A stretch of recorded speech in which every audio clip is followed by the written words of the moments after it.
214 ஆண்டுகள் பாரம்பரியமிக்க சேலம் சிவராஜ் சித்த வைத்தியசாலை சென்னை கிளைகளாக நுங்கம்பாக்கம் மற்றும் டி நகர் கிளைகளில் தினசரி காலை 8 மணி முதல் மாலை 8 மணி வரை மருத்துவரை நேரில் சந்தித்து ஆலோசனை பெறலாம்.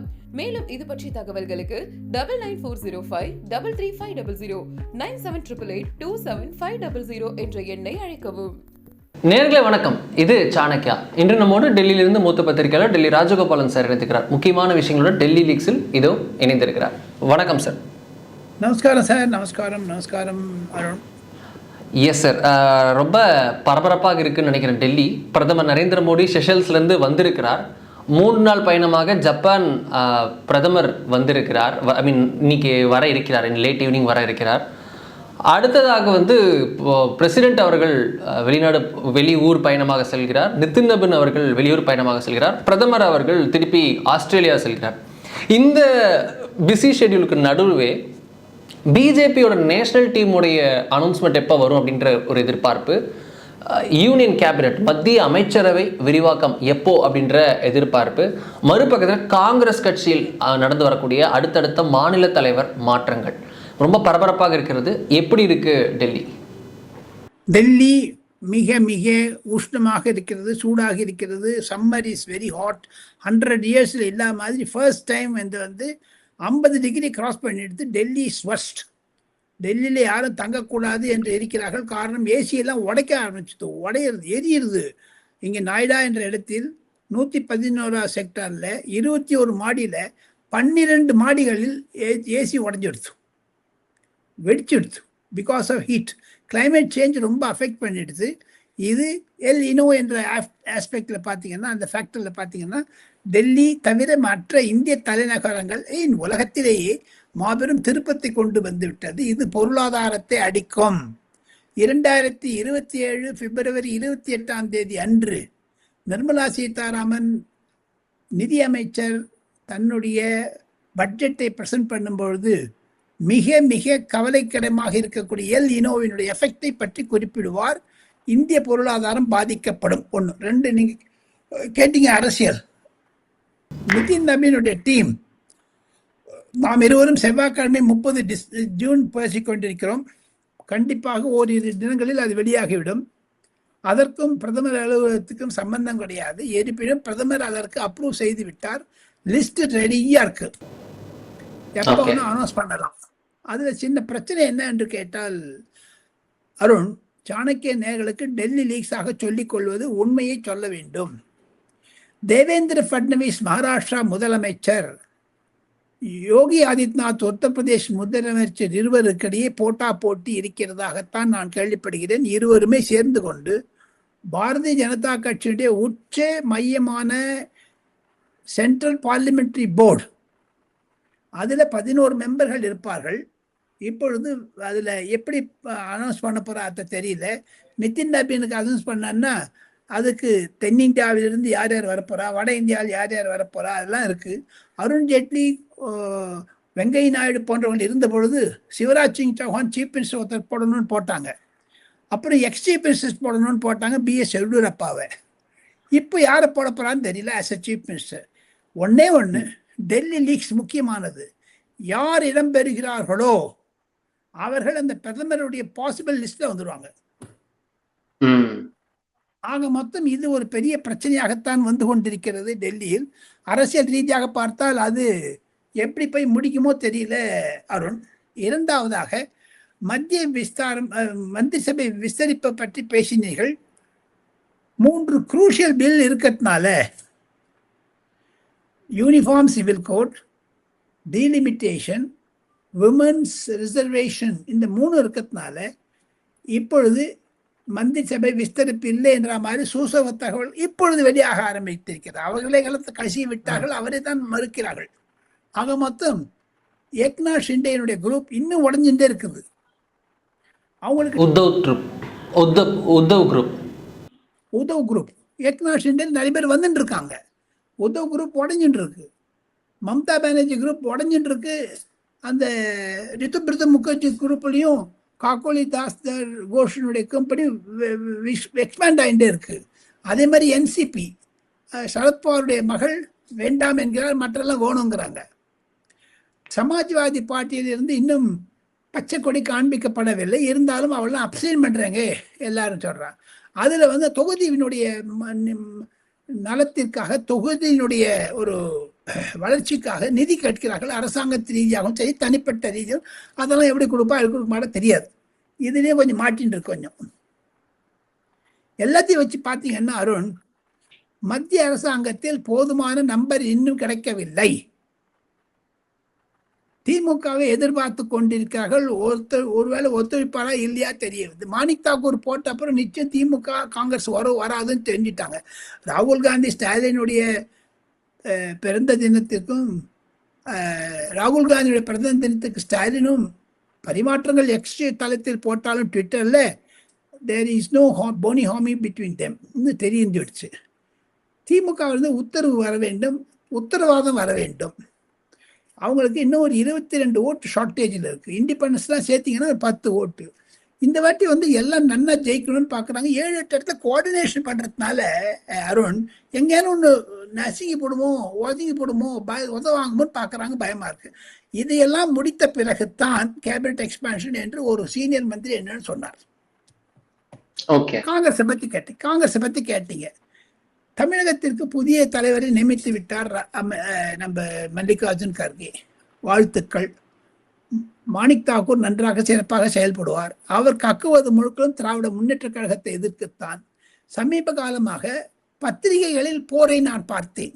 ட்விட்டரில் இருக்கிற வார் அதெல்லாம் விட்டுட்டு, ஃபேஸ்புக்கில் இருக்கிறத விட்டுட்டு, இன்ஸ்டாகிராமில் இருக்கிறதெல்லாம் ரொம்ப அசிங்கமாக போயிட்டு இருக்கு திமுகவிற்கும் கம்யூனிஸ்ட் கட்சிக்கும். ஆனால் முரசொலிக்கும் தீக்கதிர்க்கும் இருக்கக்கூடிய சண்டையை நான் படித்து வருகிறேன் அருண். அது டெல்லி லீக்ஸ் இல்லை, அது மகாபெரும் டெல்லி லீக்ஸ். அப்போ அந்த பின்னணியில் மாணிக் தாக்கூரை போட்டது சிபிஎம்முக்கு உற்சாகத்தை கொடுத்து விட்டது. காரணம், சிபிஎம்முக்கு மாணிக் தாக்கூர் சேர்ந்து கொண்டு திமுகவை நன்னா திட்டுவார். அது விஜயை குஷிப்படுத்தும். மாணிக் தாக்கூர் எண்ணம் 20 எம்பிக்கள் பெற வேண்டும் என்று விஜய் மூலமாக. அப்பொழுதுதான் ராகுல் காந்தி பிரதமராக்க முடியும் என்று வைத்திருக்கிறார். ராகுல் காந்தி பிரதமர் ஆகுவதற்குத்தான் இவர் நியமிக்கப்பட்டிருக்கிறார் என்று ஜோதிமணி சொன்னாலும் சிலருக்கு டிக்கெட் கொடுப்பாரா, விஜய் கொடுக்க மாட்டாரா தெரியாது. we have to wait and watch. Tamil Nadu situation is precarious. எப்படி அவங்க செய்ய போறாங்கன்னு தெரியல அருண். இதுதாங்க இப்போ நீங்க I want to deep dive into few topics sir. நான் இதை கொஞ்சம் டீப் டைவ் பண்ண நினைக்கிறேன். கேபினட் ரீஷஃபில் பற்றின ரூமர்ஸ் இப்போ திருப்பி புதுசாக அது இப்போ இல்லை அப்படின்ற மாதிரி ரூமர்ஸ் வந்திருக்குன்னு நீங்கள் சொல்கிறீங்க. எஸ், அதுவும் கொஞ்சம் கொஞ்சமாக வர ஆரம்பிச்சிருக்கு. 2 பக்கமும் பல தகவல் இருக்குது. ஆஸ் யூஷுவல் மோடி அவர்களுடைய ஆட்சியை யாராலும் ப்ரிடிக்ட் பண்ண முடியாதுன்றது தான் ரா ட்ரூத். பட் ஆனால் இன்றைக்கி நம்ம பேசிகிட்டு இருக்கிற நேரத்தில், இன்னும் கொஞ்ச நேரத்தில் பார்த்தோன்னா ஒரு 4:30 மணி 5 மணி வாக்கில் ஒவ்வொரு மினிஸ்ட்ரிஸோட செக்ரட்டரிஸ் கூடவும் பிரதமர் நரேந்திர மோடி தனித்தனியாக மீட்டிங் நடத்துகிறாரு. It's an marathon meeting. எல்லா மினிஸ்ட்ரிஸோட செக்ரட்டரிஸ் கூடயும் ஆலோசனை நடத்துகிறார். சில எம்பிஸுக்கான பதவிகள் முடிஞ்சிருச்சு. ராஜ்யசபா எம்பி போஸ்ட் முடிஞ்சிருச்சு. அவங்களாம் கேபினெட்டில் இருக்கிறவங்க கொஞ்சமாக ரிலீவ் ஆகிட்டு வராங்க அப்படின்றத பார்க்குறோம். பிட்டு, ரவனீத் சிங் பிட்டுவிலேருந்து நம்ம குரியன் வரைக்கும், ஜார்ஜ் குரியன் வரைக்கும் நிறைய பேர் ரிலீவ் ஆகிருக்காங்கன்னு பார்க்குறோம். ஸோ இந்த போஸ்டஸ்லாம் இன்னும் ஃபில் ஆகலை. கேபினெட் வந்து ஸோ எக்ஸ்பேன்ஷன் இஸ் அன் ஆஃபிங் இன்னும் ரொம்ப சீக்கிரமாக நடக்குன்றது புரிஞ்சிக்க முடியுது. எப்போன்றது தான் ஒரு டவுட் இருக்குது. இதில் ஒரு ரூமர் சமீபத்தில் வந்துச்சு. நிர்மலா சீதாராமன் அவர்கள், மத்திய நிதியமைச்சர், தொடர்ந்து அதிக பட்ஜெட்களை தாக்கல் செய்த நிதியமைச்சராக இருக்கக்கூடியவர், கோவிட் காலத்திலேயே சிறப்பான பொருளாதாரத்தை நமக்கு கொடுத்திருக்கிறார். டபுள் டிஜிட் பொருளாதார வளர்ச்சியை நாம் பார்த்தோம். உலக நாடுகளில் ரெசஷனில் போனப்போ உக்ரைன் வாருக்கு நடுவில் இப்போ நம்ம 8% 7% நம்ம வளர்ச்சி இருக்குது. நல்ல ஸ்டேபிள் க்ரோத்தை காமிச்சிட்டு இருக்காங்க பார்க்குறோம். அவர்கள் வந்து இப்போது எஜுகேஷன் மினிஸ்ட்ரிக்கு மாற்றப்பட இருப்பதாகவும், சக்திகாந்த தாஸ் அவர்கள் வந்து ஃபினான்ஸ் மினிஸ்டராக இருப்பதாகவும் ஒரு தகவல். தமிழ்நாடு கேடர் அவர் முன்னாடி ஐஏஎஸ் அதிகாரி, ஆர்பிஐயில் இருந்தாருன்றது பார்த்தோம் கவர்னராக. இப்போ அவர் வந்து ஃபினான்ஸ் மினிஸ்டர் அப்படின்ற மாதிரி rumours. Dharmendra Pradhan to be sacked அப்படின்னு ஒரு தகவல். இதெல்லாம் உண்மையா? எது ஹேஷியங்களா? எப்படி புரிஞ்சுக்கிறது? ஹேஷியங்கள் ஆக மொத்தம் தவறு. டெல்லியில் நடப்பதை பார்த்தால் மிக மிக எச்சரிக்கையாக இருக்க வேண்டும். சென்னையிலிருந்து பார்த்தால் அதை விட எச்சரிக்கையாக இருக்க வேண்டும். நிர்மலா சீதாராமனை, நிதி அமைச்சரை பிரதமர் நரேந்திர மோடி மாற்ற மாட்டார். அடித்து போட்டு சொல்லலாம் அருண். அதுதான் டெல்லி லீக்ஸ். காரணம், நிர்மலா சீதாராமன் எது செய்தாலும் நல்லதோ கெட்டதோ நாட்டிற்கு, தேசத்திற்கு, மாநிலத்திற்கு நல்லதோ கெட்டதோ பிரதமர் நரேந்திர மோடியினுடைய ஒரு மனசாட்சிக்கு, ட்ரஸ்ட், நம்பிக்கைக்கு பாத்திரமானவர். 4-5 மந்திரிகளில் அவர் நிர்மலா சீதாராமன் ஒருவர். அவரை மாற்ற மாட்டார்கள். காரணம், எந்த தவறு நிர்மலா சீதாராமன் மீது வருகிறதோ அதையெல்லாம் நரேந்திர மோடி மீது பாய்ச்சுவார்கள் காங்கிரஸ்காரர்கள், அப்போசிஷன். அதற்கு நரேந்திர மோடி இடம் கொடுக்க மாட்டார். சமீபத்தில் வந்திருந்த பொழுது கூட சென்னைக்கு மிக மிக உற்சாகமாக தான் இருந்தாரே தவிர, வட இந்தியா ஏற்கனவே 10 வருஷமும் பண்ணிட்டு இருக்காங்க. நடுவில் ஒரு நாள் பியூஷ் கோயல் வந்தார், போயிட்டாரு நிதி அமைச்சரா. அருண் ஜேட்லி என்கிட்ட சொல்லியிருக்காரு, மேடத்துக்கும் பிரைம் மினிஸ்டருக்கு இருக்கக்கூடிய ஒரு நெருக்கம் மிக மிக மிக மிக ஒரு நெருக்கம் தான். அதனால குரு சிஷ்யா அப்படின்ற மாதிரி இருக்கணும். ஆமாம், கரெக்ட். என்னுடைய கன்க்ளூஷன் மாற்ற மாட்டான். ஒன்று. ரெண்டாவது, சக்திகாந்த் தாஸை fag end of the term 2.5 வருஷம் ஆயிடுத்து. இன்னும் 2 வருஷம் இருக்குது. இன்னும் 6 மாதம் இந்த வருஷத்தை போயிடும். 27, 28 இருக்குது. இந்த 2 வருஷத்தை பியூரோக்ராட்டை கடைசியில் போட மாட்டா. எத்தனையோ பாலிட்டிஷியன் ஜாம்பவான்லாம் இருக்கும் பொழுது எப்பவுமே பிரைம் மினிஸ்டருடைய இன்டென்ஷன் என்னன்னா, ஹி won't disturb anyone. அவர் குஜராத்தில் முதலமைச்சராக இருந்தபோது கூட 12 வருஷங்களில் 5 மனிதம் பண்ணியிருக்காரு கேபினட் எக்ஸ்பேன்ஷன். அவருடைய ரெக்கார்ட் பாருங்க. அதே மாதிரி இப்போ 2024 26 2 வருஷம். இப்போ நான் we are in the mid term appraisal இப்போ இருக்கும். ஆக மொத்தம் மந்திரிகளை மாற்றுவதெல்லாம் ஒரு லிஸ்ட் தயாராக இருந்தாலும் டாப் 5 மாற்ற மாட்டார்கள். ஏன்னா அது ஜனாதிபதி தேர்தல் வரும்போது தான் அதை மாற்ற முடியும். அந்த top 5 defence, external affairs, finance, finance plus home, prime minister office, இந்த 5. அதான் சிசிஎஸ் என்று பெயர், கேபினட் கமிட்டி ஆன் செக்யூரிட்டி. அப்புறம் நீங்கள் செகண்ட் கேட்டீங்க அஃபீஷியல்ஸ். நான் பல ஐஏஎஸ் அதிகாரிகளிட பேட்டினேன். தமிழ்நாடு கேட்ட ஐஏஎஸ் அதிகாரிகள் உள்பட, ஈவன் கேபினட் செக்ரட்டரி சோமநாதன் உள்பட. எனக்கு கிடைக்கிறது ஈஸ் ஆஃப் டூயிங் பிஸ்னஸ் பண்ணுறதுக்கு எது பண்ணலாம். பிரைம் மினிஸ்டர் ரொம்ப ஹாப்பியாக இருக்கார். இந்த எலக்ட்ரிக் வெஹிக்கிள்ஸு இந்தியாவில் நல்லா விற்க ஆரம்பிச்சிடுச்சு. ரேகா குப்தா ஒரு இன்ட்ரடியூஸ் பண்ணியிருக்காங்க டெல்லி சீஃப் இவி பாலிசி. அதே மாதிரி இவி பாலிசி ஆல் இண்டியா லெவலில் வரணும்னு பிரைம் மினிஸ்டர் பார்க்குறாரு. நீங்கள் பாருங்க, 50 லட்சத்துக்குள்ள எந்த நீங்கள் கார் வாங்கினாலும் சரி, எலக்ட்ரிக் கார் உங்களுக்கு 1 லட்ச ரூபா ஃப்ரீ, நோ டாக்ஸ். இதனால ரொம்ப வியாபாரம் ஆகும்னு எதிர்பார்க்குறாங்க. 2028 2029 முதல் வாரத்திலிருந்து பெட்ரோல் டீசல் விற்பதை நிறுத்தி விடுவார்கள் 2 வருடம் கழித்து. எல்லாமே டெல்லி. அது நேஷனல் வைடாக பண்ணணும்னு பார்க்குறாங்க. Simple as that. பொல்யூஷனை குறைக்கிறதுக்கும் கிளைமேட் சேஞ்சை குறைக்கிறதுக்கும் அது மாதிரிலாம். as well as our dependence on fuel, நம்ம ஃபாரின் கண்ட்ரீஸ்லேருந்து வரக்கூடிய ஃபியூயல் டிபெண்டன்ஸையும் குறைக்கிறதுக்கு. கரெக்ட். அப்புறம் அதே மாதிரி இந்த சிலிண்டர் தட்டுப்பாட்டில் தமிழகத்தில் எல்லா ஊரில் இருக்க மாதிரி தமிழகத்தில் மட்டும்தான் இல்லை. சில இடங்களில் இருக்கிறதை தவிர பரவலாக இல்லை. சாணக்கியன் நேயர்களுக்கும் அருண் ரங்கராஜ் பாண்டே நேயர்கள் ராஜகோபால் மூலமாக சொல்லிக் கொள்வது, மாண்புமிகு முதலமைச்சர் விஜய் அவர்களே, தமிழகத்தில் ஈஸி டூ ஆஃப் பிசினஸ் பண்றதுக்கு நிறைய மீடியா உங்கள் கனவா? 100% இன்டர்ன்ஷிப் அண்ட் பிளேஸ்மெண்ட் அசிஸ்டன்ஸ் உடன் பாண்டே ஸ்கூல் ஆஃப் ஜர்னலிசமின் ஷார்ட் டர்ம் கோர்ஸில் உடனே சேர கால் 73382424. ரெசல்யூஷன் கொண்டிருக்கீங்க. ஆனால் தமிழகத்தில் பைப் கேஸ் இல்லை. சிலிண்டர் வீட்டில் கொண்டு போடுறாங்க, ஆனால் குழாயில் தண்ணி வர மாதிரி கேஸ் வீட்டில் வரும். அது 40 நாள் கேஸ் எரிய ஆரம்பிக்கும். அது மாதிரியான முறைகள் பல ஆண்டுகளாக டெல்லி, கல்கட்டா, பெங்களூர் சிட்டி மெட்ரோஸில், லக்னோவில், பஸ்தி, கோரக்பூர், கோண்டா, பாட்னா, அந்த மாதிரி எல்லாத்துலையும் இருக்குது. ஏன் தமிழ்நாட்டில் இல்லை? ஜெயலலிதாவும் ஸ்டாலினும் நிறுத்தி வைத்தார்கள். அதை விஜய் புரிந்து கொண்டு தமிழகத்திற்கு நன்மை செய்ய வேண்டும். அதற்கு ஹர்தீப் சிங் புரி என்பவர் மத்திய பெட்ரோலியம் அமைச்சரும் நிர்மலா சீதாராமனும் விஜயிடம் பேசிவிட்டார்கள் தொலைபேசி மூலமாக. கூடிய விரைவில் அது வர வேண்டும். அது ஒரு ஈஸி டியூ ஆஃப் பிஸ்னஸ். ஏன்னா சிலிண்டர் இல்லை போது, ஈரான் போர் வரும்போது ஒரு சிலிண்டர் 1200 rupees 1500 rupees விற்றுது. இந்த கேஸ் இந்தியாலையும் பண்ணலாம். அடுத்ததாக நேச்சுரல் கேஸ் சம்பந்தமாக பிரதமருக்கு ஒரு மெயின் டார்கெட் என்னன்னு கேட்டிங்கன்னா சோலார் எனர்ஜி. இந்த சோலார் எனர்ஜி வந்து ஒவ்வொரு வீட்டு ரூஃப் டாப்பில் போட்டிங்கன்னா இப்போ என்ன கிளைமேட் சேஞ்ச் ஆகிட்டு இருக்கிறதுனால ஒருவர் 12 மெகாவாட் 10 மெகாவாட் சூரிய வெளிச்சத்திலிருந்து நீங்கள் எலக்ட்ரிசிட்டி தயார் பண்ண முடியும். அதை நீங்கள் தமிழ்நாடு எலக்ட்ரிசிட்டி போர்டு கொடுத்துட்டு உங்கள் வீட்டுக்கு வர பில்லை நீங்கள் குறைச்சிக்கலாம். 10,000 ரூபா 15,000 ரூபா அதெல்லாம் இப்போ 3,000 4,000 ரூபா ஆயிருக்குது. டெல்லியில் நிறைய இடத்துல சோலார் வந்துடுச்சு. தமிழ்நாட்டில் அதையும் விஜய் முதலமைச்சர் ஒரு பரிசீலனை செய்ய வேண்டும். இந்த மாதிரி ஒரு ஈஸ் ஆஃப் டூயிங் பிஸ்னஸ்ல தான் மோடி இறங்கியிருக்காரு. அதுக்காக தான் இந்த செக்ரட்டரிஸ் கான்ஃபரன்ஸ் இன்னைக்குன்னுட்டு எங்கிட்ட 2-3 செக்ரட்டரி சொன்னாங்க. தவிர சில செக்ரட்டரி கிட்ட இருந்து ஐடியா வாங்க போறாரு. முக்கியமா டெல்லி லீக்ஸ்னா எதுன்னு நான் சொல்றேன், உங்களுக்கு புரிஞ்ச பின் பாயிண்ட் பண்ணி சொல்றேன். சில டிபார்ட்மெண்ட்ஸ் இருக்கு, அதெல்லாம் மெர்ஜ் பண்ணிட்டு புது பேர் கொடுக்க போறாரு. இப்போ ஆர்டிஃபிஷியல் இன்டெலிஜென்ஸுக்குன்னு எப்படி மோடி வந்து தனியாக ஸ்பெஷல் கேட்டகரி பண்ணியிருக்காரோ, விஜய் அவர்கள் பண்ணியிருக்காங்களோ, அதுக்குன்னு ஒரு தனி மினிஸ்ட்ரி வச்சு அதுக்குன்னு தனி ஒரு டிபார்ட்மெண்ட் வந்து இது போட்டுட்டு பட்ஜெட் போடலாமா அப்படிலாம் கூட யோசிச்சுட்டு இருக்காங்க. இனி வரக்கூடிய நாட்களில் ஆர்டிஃபிஷியல் இன்டெலிஜென்ஸும் டெலிகாமும் தான் முக்கியம்.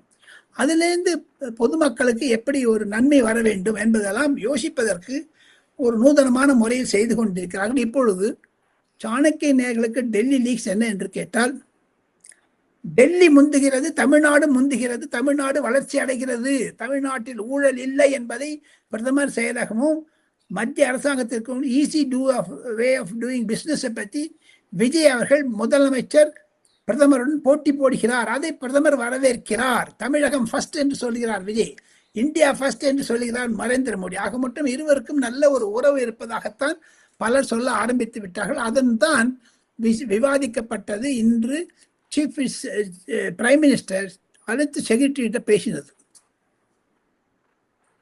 ஓகே, மறுபக்கத்தில் உங்களுக்கு காங்கிரஸ் கட்சி 2029க்கான ரோட் மேப், 2029 லோக்சபா எலெக்ஷனுக்கான ரோட் மேப்பை இப்போ போட ஆரம்பிச்சிருக்காங்க அப்படின்னு வருது.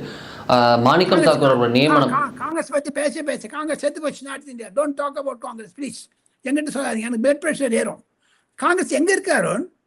என்ன பேசுறீங்க அருண்? பெருமைக்கான தமிழ்நாட்டில் வந்து 2 மந்திரி வந்துட்டாங்கன்னா உத்தரப்பிரதேசத்துல 40 சீட்டு 80 சீட்டு ஜெயிக்க முடியுமா அருண்? ஒரு சீட்டு ஜெயிக்க முடியாது. அதை தவிர உங்களுக்கு பீகார்ல ஒரு சீட் ஜெயிக்க சொல்லி பாருங்களேன். மம்தா பானர்ஜி விட்டுருவாங்களா? இல்ல சுவேந்து அதிகாரி விட்டுருவாரா? என்னமோ பேசுறாங்களா, காங்கிரஸ் வந்துச்சு. மாணிக் தாக்கூர் போட்டதுனால 20 சீட் வந்து நார்த் இந்தியாவில் மம்தா பானர்ஜி எல்லா காங்கிரஸையும் இணைக்கணும்னு பாக்குறாங்க. அது தமிழ்நாடு மாநில காங்கிரஸ் ஜி.கே. வாசன் உள்பட, என் ரங்கசாமி காங்கிரஸ் உள்பட, சரத்பவார் காங்கிரஸ் உள்பட, ஜெகன்மோகன் ரெட்டி காங்கிரஸ் ஒன்று பண்றாங்க. அது வந்து காங்கிரஸ் வந்துட்டு இப்ப பிரைம் மினிஸ்டர் ஆயிடுவார் ராகுல் காந்தி. இது என்ன? அது என்ன பேசுறீங்க அருண்? ஆக மொத்தம் காங்கிரஸ் நார்த் இந்தியாவில் இது பழைய ஆர்கனைசேஷன். அந்த காங்கிரஸ் நான் நிறைய கவர் பண்ணியிருக்கேன். இன்னைக்கெல்லாம் நேற்று 1977 பண்ணியிருக்கேன். காங்கிரஸ் என்னை பொறுத்த மட்டும் செத்து போச்சு. அதுக்கு ராகுல் காந்தி தவசம் பண்ணிட்டார். அதை பத்தி பேசாதீங்க. கேள்வி கேளுங்க, நான் பதில் சொல்றேன். எங்க காங்கிரஸ் சொல்லுங்க. அதே கேள்விதான், திருப்பி காங்கிரஸ் பத்தி கேள்வி கேட்க போறேன். காங்கிரஸ் உடைய ஸ்ட்ராட்டஜி என்ன சார்? காங்கிரஸ் ஸ்ட்ராட்டஜி செத்து போச்சு. எந்த இந்தி கூட்டணி எதாவது இருந்தா சொல்லுங்க அருண். மறுபக்கத்தில் உங்களுக்கு மெர்ஜர் பிளான்ஸ் வருது இல்லை? சரத்பவாருக்கு ஒரு மெர்ஜர் பிளான் கொடுத்துருக்காங்க, மம்தா பானர்ஜிக்கு மெர்ஜர் பிளான் கொடுத்துருக்காங்க. ரெண்டுத்தையும் நினைச்சிட்டா மகாராஷ்டிரா நம்பர் 1 பார்ட்டி காங்கிரஸ் ஆயிரலான்னு திட்டம், பெங்காலில் நம்பர் 2 பார்ட்டி ஆயிரலான்னு காங்கிரஸ் திட்டம், இது போன்ற திட்டங்கள்லாம் ஃப்ளோட் பண்ணியிருக்காங்கல்ல? நீங்கள் சொல்லுங்க, நான் இந்த புக்கில் எழுதினே வரேன். நீங்கள் சொல்லுங்கள். நீங்கள் இவ்வளோ புக்கில் எழுதினா கூட ஒன்றும் நடக்காது. இவ்வளோ பெரிய திக்கு புக்கில் கூட எழுதினீங்கன்னா காங்கிரஸ் நார்த் இந்தியாவில் வராது. நீங்கள் சொல்கிறதெல்லாம் நான் எழுதிக்கிறேன். இந்த காதி பேஜில் எழுதிக்க நீங்கள் சொல்லிகிட்டே வாங்க, நான் எழுதிட்டே வரேன். என்னையா நீங்கள் பேசுகிறீங்க? உங்கள் சாணக்கியன் வாசகர்களையும் நேர்களையும் ஏன் மிஸ்லீட் பண்ணுறீங்க? 543 தொகுதி எலெக்ஷன்லாம் போயாச்சு. டீலிமிட்டேஷன் வந்துன்னா 840 தொகுதி. அங்கே யூபியில் 120 வரப்போகுது, தமிழ்நாட்டில் 60 வரப்போகுது. தமிழ்நாட்டு 60ல் ஒன்று 20 ஜெயிக்கலாமே தவிர பீகாரில் 60 வரப்போகுது. அங்கே ஒரு சீட் ஜெயிக்க முடியுமா சொல்லுங்க? வட இந்தியாவில் சிங்கிள் சீட்டு இருக்கக்கூடிய 99 தக்க வச்சுப்பாளா பாருங்க. 3 முறை தோல்வி விட்ட ராகுல் காந்தி இன்னைக்கு இங்கே ஃபாரின் போயிட்டார்கள். எங்கே இருக்காங்க இந்தியாவில்? அவருக்குன்னு அவர் சீரியஸ் அரசியல்வாதியாங்க. ஆக மொத்தம் அவர் போட்ட எந்த பிளானாக இருந்தாலும் டமால் ஆயிடுறது. அதற்காகத்தான் இந்தி கூட்டணியில் நிருபர்கள் கேள்வி கேட்கும்பொழுது வெகு திறமையாக பதில் சொல்லிவிட்டார் அகிலேஷ் யாதவ். இந்தி கூட்டணியை பொறுத்த மட்டில் நம்ம டிஎம்கே இல்லாட்ட இந்தி கூட்டணி இல்லை என்று. இப்போ டிஎம்கே இடத்துல தமிழ் வெற்றி கழகம் வரப்போகுது. நாளைக்கு 1ஆம் தேதி ஜூலை மாதம் தமிழகத்தில் சென்னையில் விஜய் தலைமையில் திருமாவளவன், வைகோ, டிபிஎம், சிபிஐ, காங்கிரஸ் தலைவர்கள்லாம் சேர இருக்காங்க. மாணிக் தாக்கூர் போய் உட்காந்துக்கு போகிறார். சின்ன சின்ன கட்சிகளும் வரும்.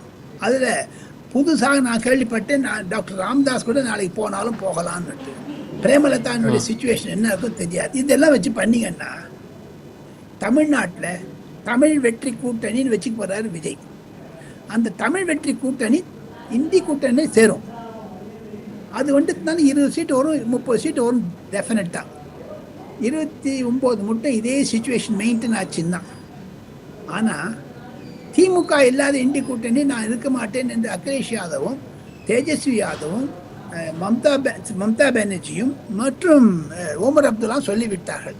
இப்போ இந்தி கூட்டணி விட்டுட்டு திமுக தலைவர் மு.க. ஸ்டாலின் அவர்கள் லக்னோவிற்கு சென்று அகிலேஷ் யாதவையும், தேஜஸ்வி யாதவையும், ஓமர் அப்துல்லாவையும், மம்தா பானர்ஜியும் பார்ப்பதற்கான வழிமுறைகள் ஆகஸ்ட் முதல் வாரத்தில் நடக்க இருக்கிறதாக நான் கேள்விப்படுகிறேன். அப்போது அவங்களாம் முடிவு பண்ண போகிறாங்க, either Mamata Banerjee R MK. Stalin தான் பிரைம் மினிஸ்டர் ஃபேஸ்ன்னுட்டு.